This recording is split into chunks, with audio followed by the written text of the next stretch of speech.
They're not willing to go where we're willing to go. Us first, them, let's go with you. Welcome to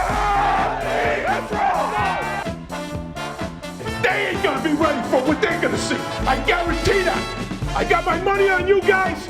Okay? No one works harder.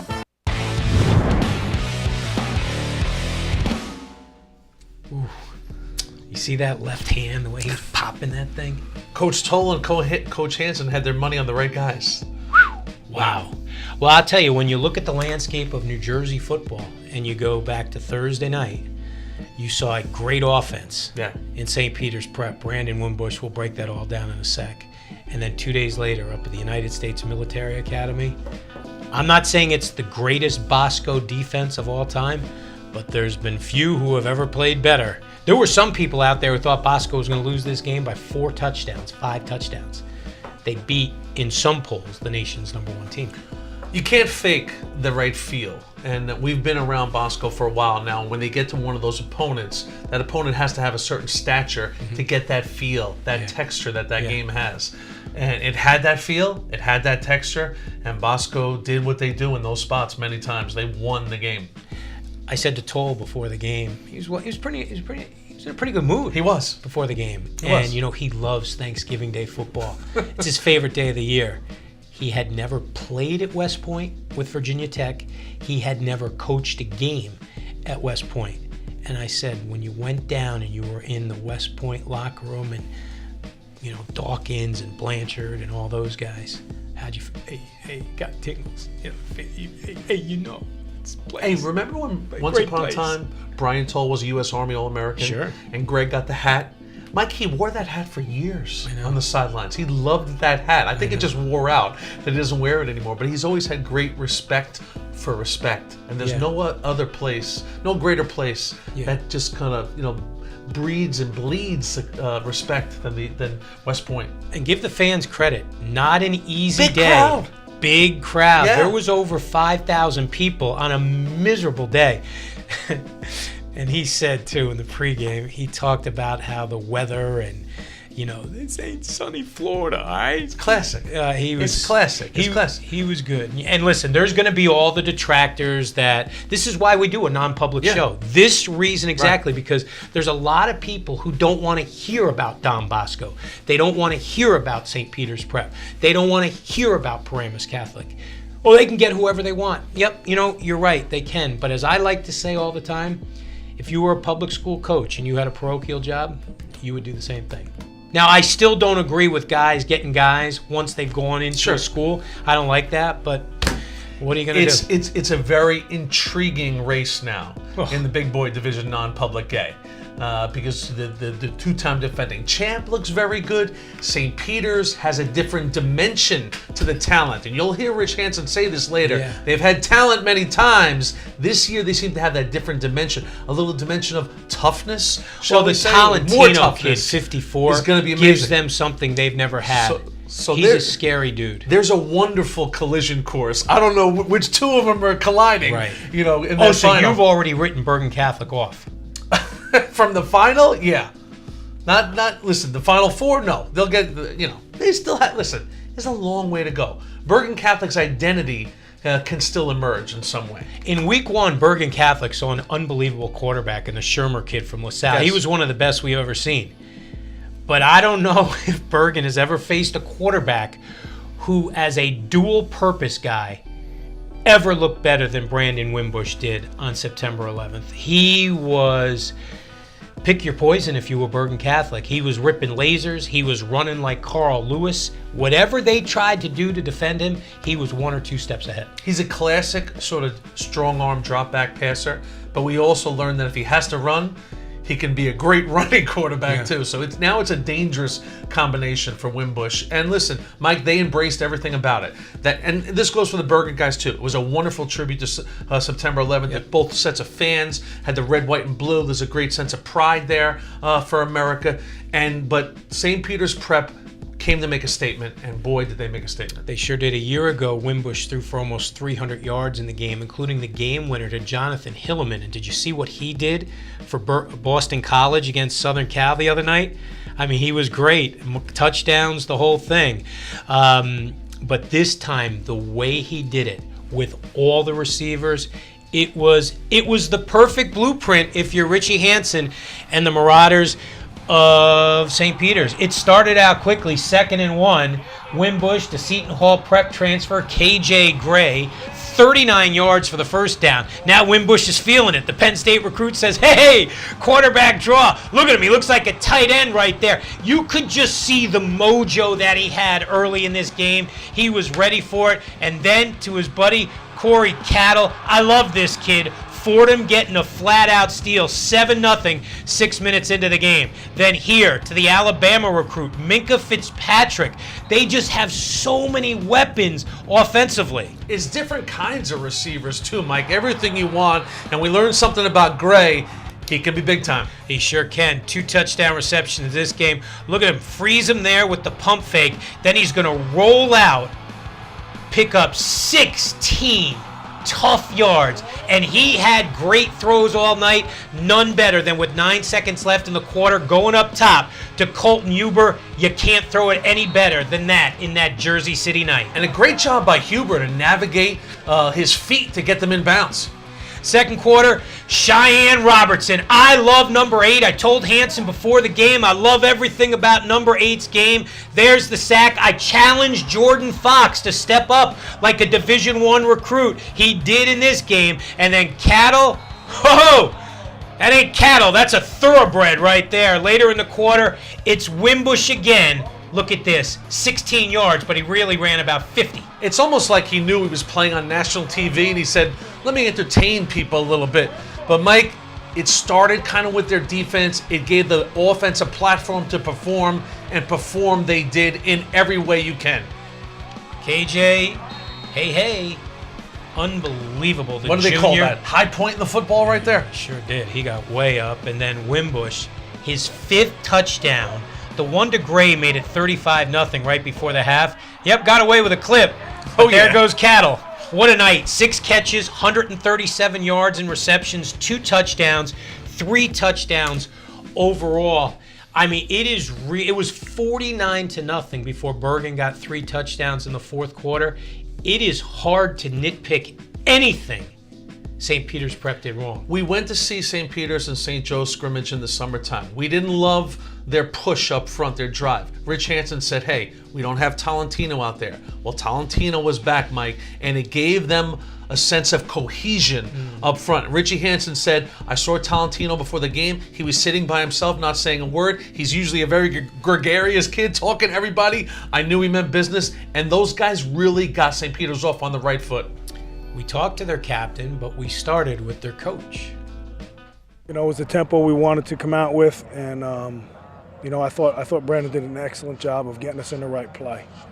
He had a couple of options on a bunch of our calls, and he was in the right play every time. That more than the throws or the runs, that managing a game is what makes a quarterback, and I thought he did an excellent job of it. I thought they were going to beat you. I really did. How did you make it look so easy? I don't think there's a secret. You know, our offensive coordinator, Billy Fitz, and my son, Rich, did a phenomenal job in preparation in a short week. And we have really good players. And, you know, I think sometimes you can screw that up as a coach. But I don't think we did that. I think, you know, our players made plays. And, you know, we tried to put them in good situations, and they came through. So I liked our tempo. I liked the fact that, like I said, we were in good plays. We were in the right plays.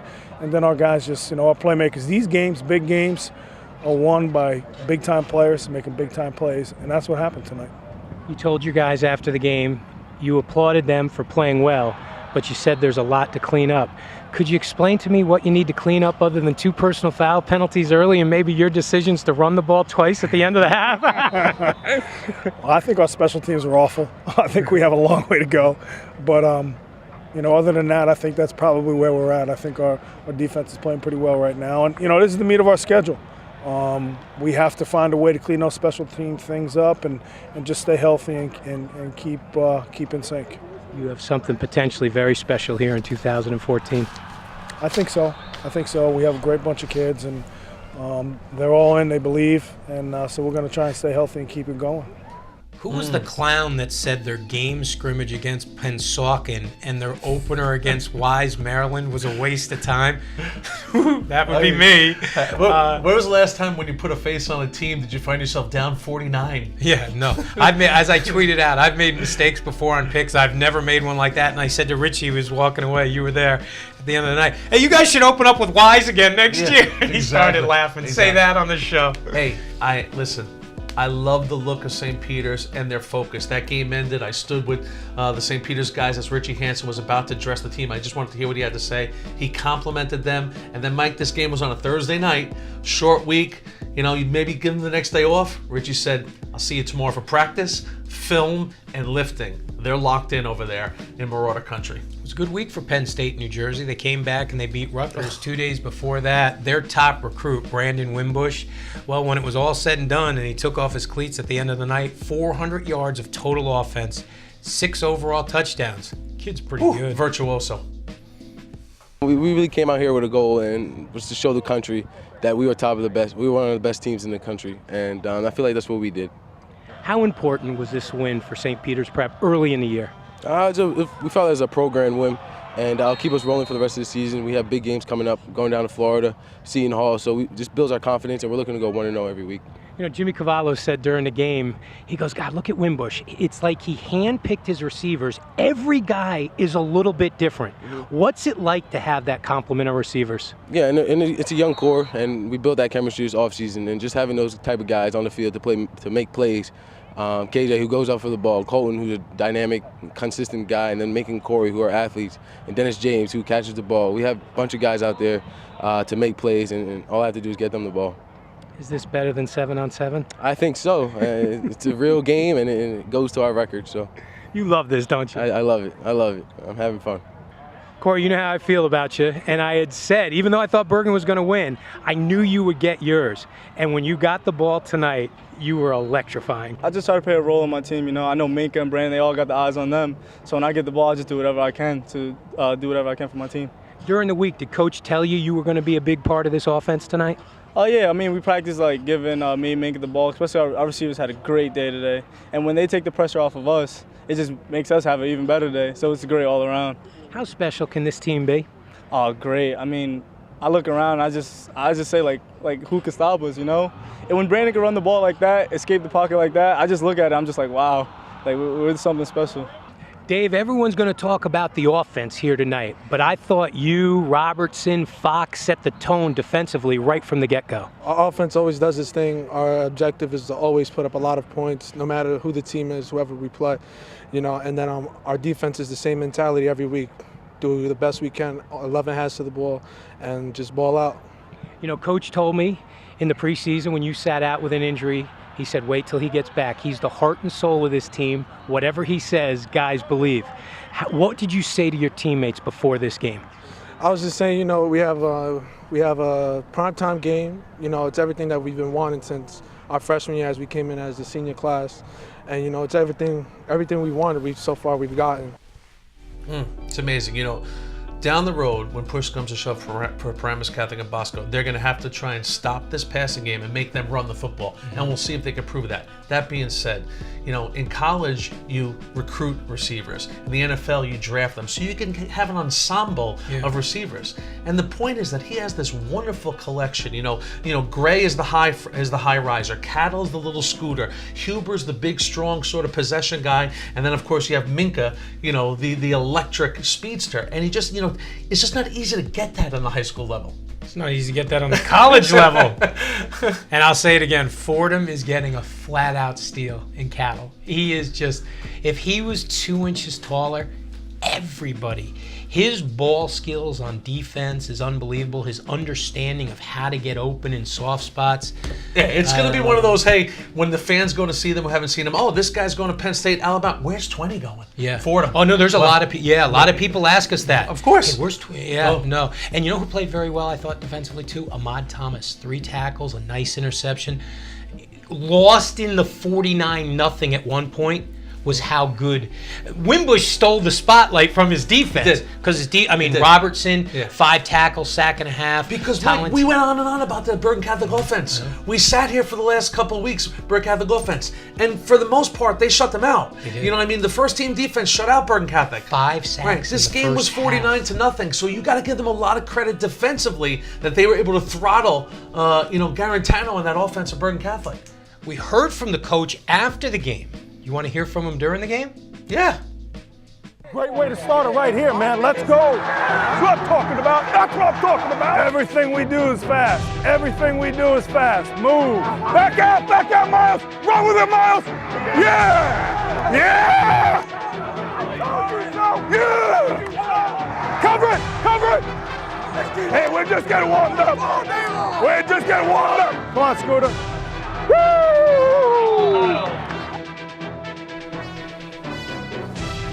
Pretty good. He was jacked up. He should have been.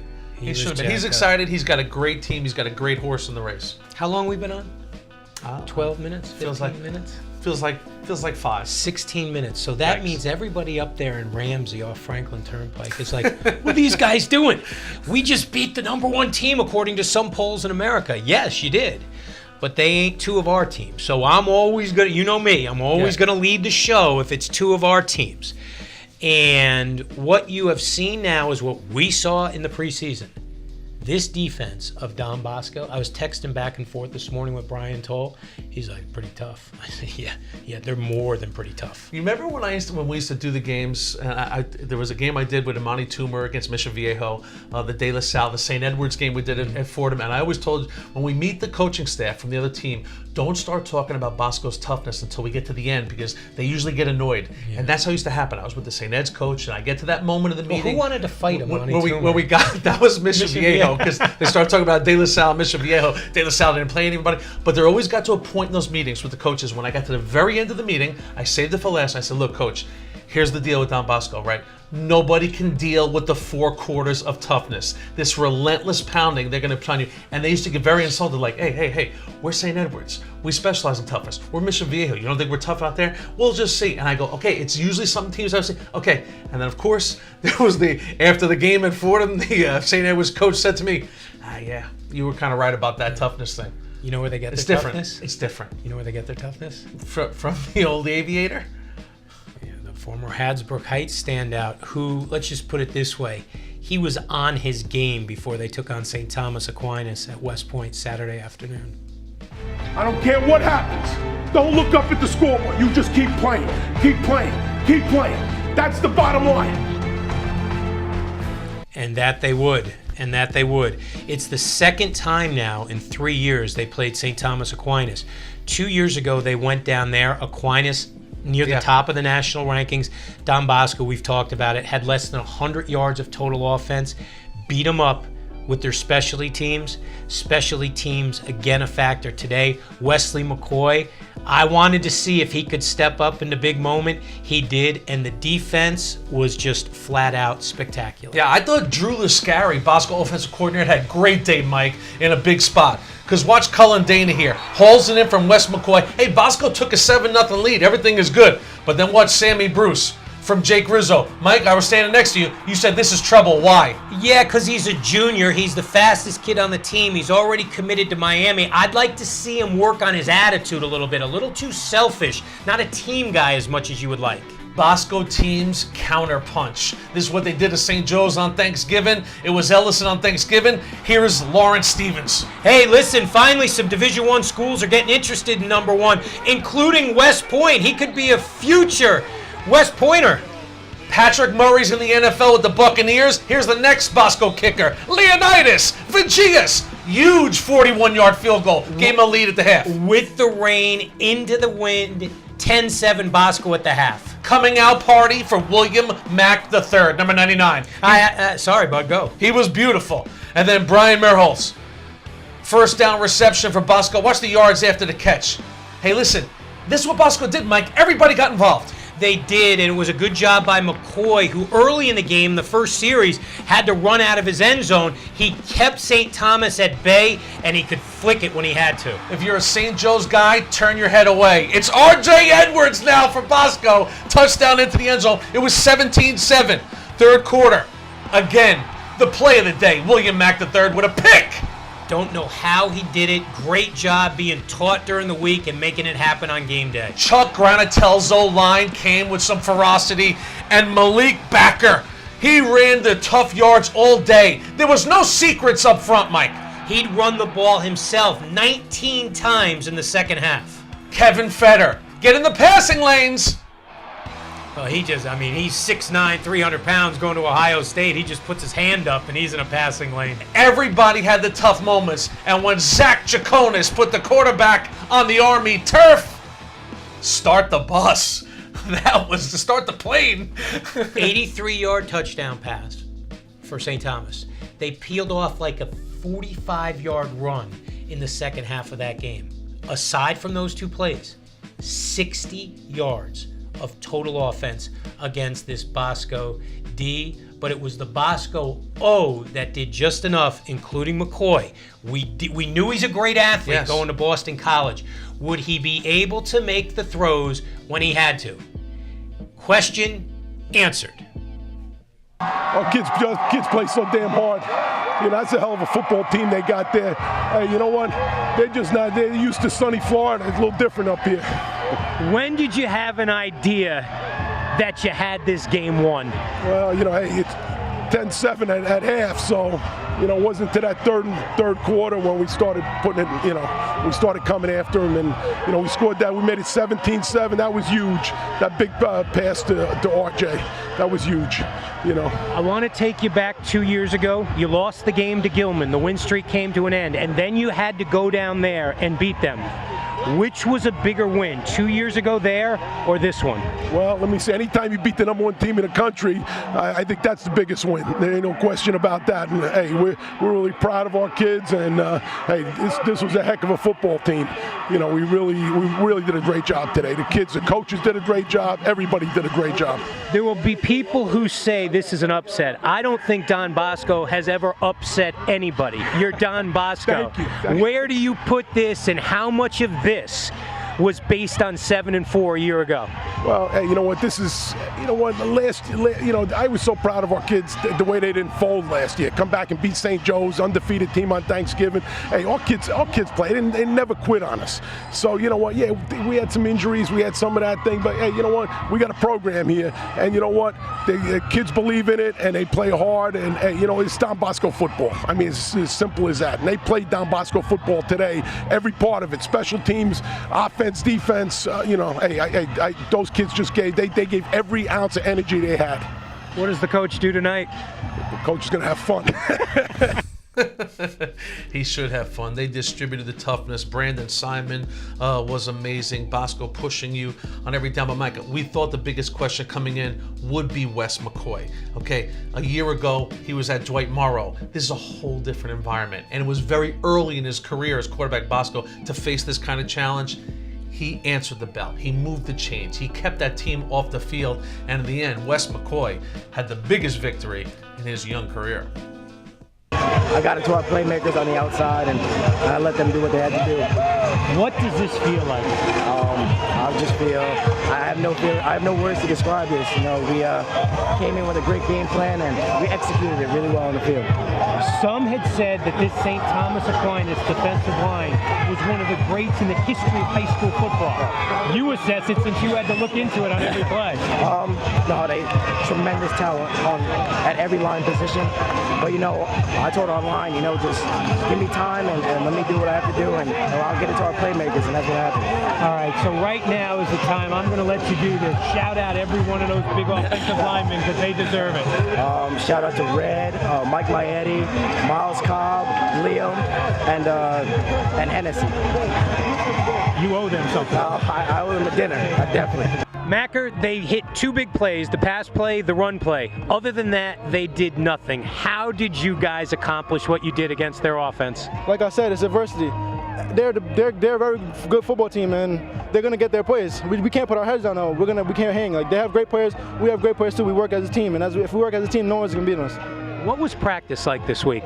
Practice was hard. Well, it's not horrible, but it was hard. The walkthroughs would be 1 hour for one team. It was 4 hours for us. Like, every practice was 4 hours. Film, weight room, practicing. This is hard. So is it true then when you can actually play and you don't have to hear coach say do it again, it's actually easier? Kinda is, because we work so hard for it in practice. It just comes to us naturally on the field. Well, they were supposed to score 50 points today. What happened? The coaches gave us a great game plan. We executed better than they did, and we came on top. What was it like when you knew you had this game won? It's the greatest feeling in the world. 2 years ago, the same thing happened, and we had them in the same position. So after 2 quarters, we knew we had them. You're still out of breath, buddy. when compare them, because you've played in both of them. Yes. Which one is more cool? This one, senior years. This is basically the national championship. We win next couple of games, we got the ring, national championship. What is it like putting on this uniform and listening to your coach in the pregame? It's a great feeling. You know, watching them when I was younger, and I was wishing that I can be blessed to be in the same position as others, and I'm here, and we did. 7-4 seems like about 15 years ago, doesn't it? Yep, sure it does. Past stays in the past. There may be bigger corners playing high school football in America, but there are no 2 better corners than Ellison and Stevens for Don Bosco. Jim, we just pulled, look at this, 23-4 when they go out of state. On the road to California, win. On the road at Prattville when Gary Nova made that big throw when they were up big, came back and won it. Manatee, Yankovic, St. Thomas down there, St. Thomas up here. It's truly amazing. You know what? Paramus Catholic doesn't want to hear about that. October 11th at Paramus Catholic. Bosco at Paramus Catholic. Let's get it on, as you like to say. Let's do it. Throw to the end zone, and it's caught off the deflection. Touchdown, Pope John. It's taking forever. Come on. Nice try, guys. Better luck next year.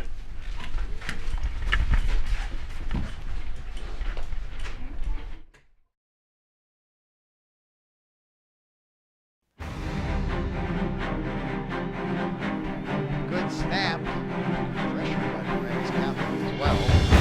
Ball bounces. And it's picked up by Marquis Spence. He takes it up the sideline. Spence breaks in into the clear. Spence at the 20. He's at the 10. Touchdown, Paramus Catholic.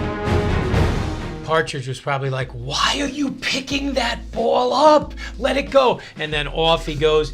It was that type of day. I talked to Partridge in the week before the game. He said, we want to score early. We want to score a lot. We want to put this game away against Pope John. And this is going to be a good win for them. Watch this first ball by Willie Hansen, Mike. Can't throw it any better. Yeah, he's really, we talked about it last week. He's really getting into his own, coming into his own as far as throwing the football. And this kid, Donald Stewart, he gives him some options. Huge first half for Stewart, Willie Hansen. They make it 14-0. Sonny Abramson, good catch here by Michael Josephs right here. Made it 14-7. That would be the last life Pope John would have in this game. Because from here, Ahmad Thomas. This is why you like Paramus Catholic, Mike. They can throw it and they can run it. Yeah, you're a big fan of number 11. He's got good feet. He also has good hands. This was just too easy. Little bubble coming out of the backfield right there. Made it 28-7. You got to remember, they're on the road at Pope John, and they left no doubt. This game was a rout by the half. It shows you the kind of focus, the kind of preparation, and the state of the union at Paramus Catholic right now. Yes, they're the 2-time defending champs, and they haven't really lost anything off their fastball in my eyes. They're moving forward. St. Joe's went to Ohio, got rocked by the best team there. You talked to their coach, Augie Hoffman, today. How are they rebounding from the 42-0 drubbing? He was most disappointed in the physical battle that they lost. They were never in it. They did not get a first down in the first half. It's a little bit of the circle of the wagons moment now for SJR. They have the week off. You know they'll come back better. Speaking of the week off, here's the schedule for the big boys. Bosco's off as well. St. Pete's, they go to St. Seton Hall Prep. Paramus Catholic down to Maryland. DePaul against a good Pascack Valley team. Wow. Bergen has to win in Arkansas. Red Bank Catholic against St. Joe's Metuchen. How you doing? Last week, Jersey had 14 in the top 25. This week, 15. No small school poll last week. This week, the first poll, they have 8. And Jim, I know I'm going to pick that DePaul Pascack Valley game. I'm not sure about what else. Yeah, and Coach Craig has made that a lot more difficult on you with that victory they had this week. Great win against Montclair. Snapped the state's longest winning streak. See you, everybody.